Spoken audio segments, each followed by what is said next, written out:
Hi, I'm Joan. Hi, I'm Robyn, and we've been together for 11 months.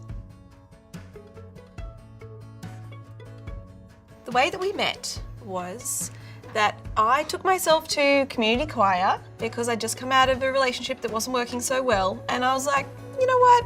I only want really wonderful love in my life now. And I thought community choir might be a nice healing space to be in. Not to find a girlfriend, but turns out maybe community choir is a great place to find a girlfriend. And I saw Joan, and I'd seen Joan around for like a few years beforehand. And I was like, oh wow, hot and nice. Didn't know you could get that combination. My friends actually started the choir, and I just kind of helped out, volunteering, helping, getting people in, and settled at choir. And I think it was like third week into the choir starting, Robyn walks in the door and I'm just like, whoa, who is that? I need to get to know her.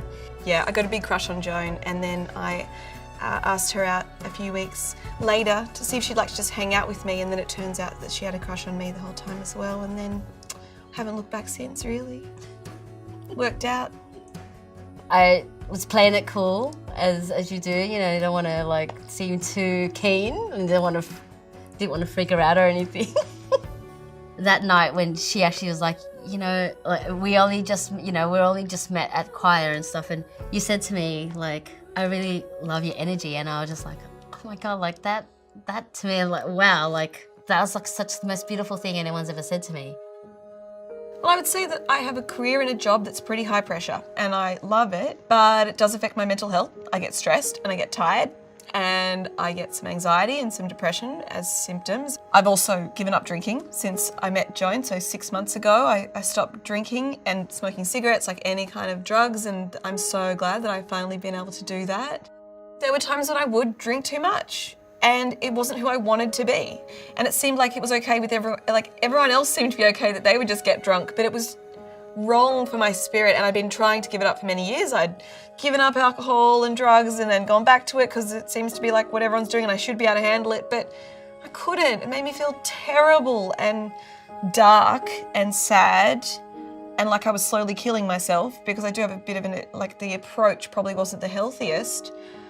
So that was a big thing to go through though. Like when you give up a substance, particularly like alcohol, there's a whole lot of emotional and physiological changes that go on. And so Joan's had to, witness that and be amongst that. I've been in previous relationships where my partners drank and it was totally fine. But because she wasn't drinking as much, but when she did drink, it was, drink binge, get drunk. She'd binge really, and then be really sick. And I was actually worried about her health, if anything. Like mentally sick, like having a lot of anxiety as a hangover. Yeah, like to see her from being bright, happy, loving and driven and passionate and, really focused on her work, and then like drinking too much, and then the next few days completely not being able to do anything. It was really hard to see that.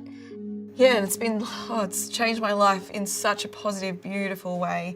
And we get to be conscious together all the time. Like we don't get drunk together, and that's cool. Like it's actually, I used to think like being dangerous and risky and dark was hot, but now I think security and safety and warmth and love is like really hot. It's been like a rebranding of what hotness and sexiness is.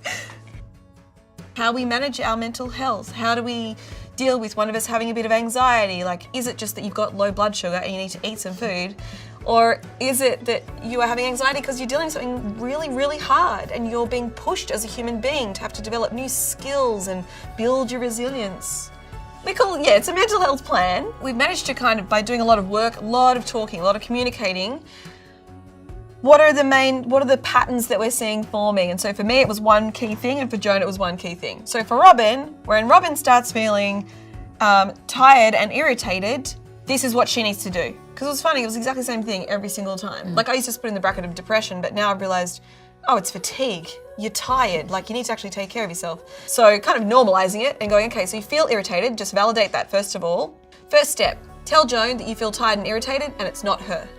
Step 2, get some rest. Step 3, have some alone time so you can give yourself some deep self-care and reflection. For me, like when I feel needy and expecting her to give me the love, that actually means I actually need to give myself some self-love and self-care. So then I can come back as well full, and I'm able to then give more to her, like when I give to myself, I'm able to give more to my partner and to everyone else. This relationship is worth fighting for, and like, you know, we'll get things wrong, but we're actually willing to actually work through all those and listen. I think you need to create a safe enough container to be able to get things wrong and continue on together. Pick yourselves up and go and dust yourself off and go, right, well, we messed that one up, let's try again. Yeah. So like we can laugh about Joan being a bit smothering and me being a bit like, shut up. So we can laugh about it. I'm like, yeah, of course, what's your thing? We've all got our things and we're like a bit crappy about us. Exactly. So, you know, you work with it. Yeah.